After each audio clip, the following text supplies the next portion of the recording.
दिलजीत दोसांझ गद्दार है क्योंकि उसने पहलगाम में 27 लोगों के मारे जाने के बावजूद एक पाकिस्तानी एक्ट्रेस हानिया आमिर के साथ में अपनी फिल्म सरदारजी 3 में काम किया। ऐसा बोल रहे हैं इंस्टाग्राम में बैठे हुए वो लोग जो कौन देशद्रोही है और कौन देशभक्त है इसका सर्टिफिकेट इंस्टाग्राम पर ही बांट देते हैं, जिनको ये तक नहीं पता कि इस मूवी की शूटिंग 18 मार्च को ही यूके में खत्म हो गई थी और पहलगाम अटैक हुआ है 22 अप्रैल को। और कुछ इंस्टाग्राम के जज ये भी बोलते हैं कि दिलजीत दोसांझ इतना दोगला है कि उसने हानिया आमिर को फिल्म से रिमूव नहीं किया बल्कि भारत से ही फिल्म को हटा दी। तो शायद आपको पता होगा कि पहलगाम अटैक के बाद भारत सरकार ने यह डिसीजन लिया कि कोई भी पाकिस्तानी कलाकार भारतीय फिल्म या संगीत या किसी भी प्रकार के मनोरंजन में नहीं होगा, जिसके वजह से इस फिल्म को भारत में रिलीज करना पॉसिबल नहीं रहा। पर दूसरी चीज यहाँ यह भी फैक्टर था कि हानिया आमिर को ही हटा देते फिर भारत में तो रिलीज किया जा सकता था। 15 करोड़ लगाए हैं उसने शूटिंग पर और हानिया आमिर को हटाने का मतलब है कि रीशूट करना,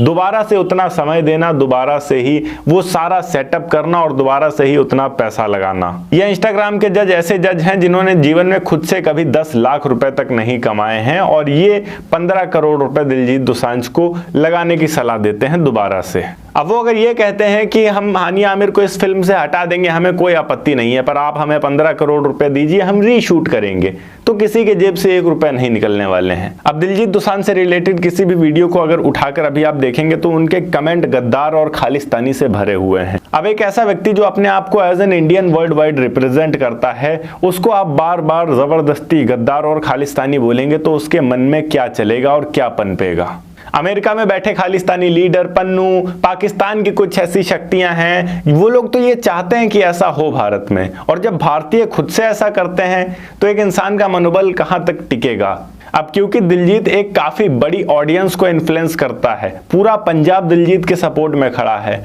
और दिलजीत को अगर ऐसा बोला जाता है तो ना केवल दिलजीत को बुरा लगेगा, पूरे के पूरे पंजाब के माइंडसेट में यही जाएगा कि हमें इस देश का हिस्सा नहीं माना जाता है, हमें गद्दार और खालिस्तानी बोला जाता है। और यहीं से उनके मन में ये फूट पड़ जाएगी कि नहीं, हमें तो इस देश का माने ही नहीं जाता, तो हम इस देश के लिए जान क्यों दें, हम इस देश को अपना देश क्यों बताएं। तो मैं सभी इंडियन से रिक्वेस्ट करता हूं कि किसी की भी बातों को सुनकर इन्फ्लुएंस हो जाने से बेहतर है कि आप खुद से अपना दिमाग यूज करें और सोचिए कि क्या ये सही है और क्या ये गलत है। बाकी आप लोग समझदार हैं, मुझे कुछ बताने की जरूरत नहीं है। जय हिंद, वंदे मातरम।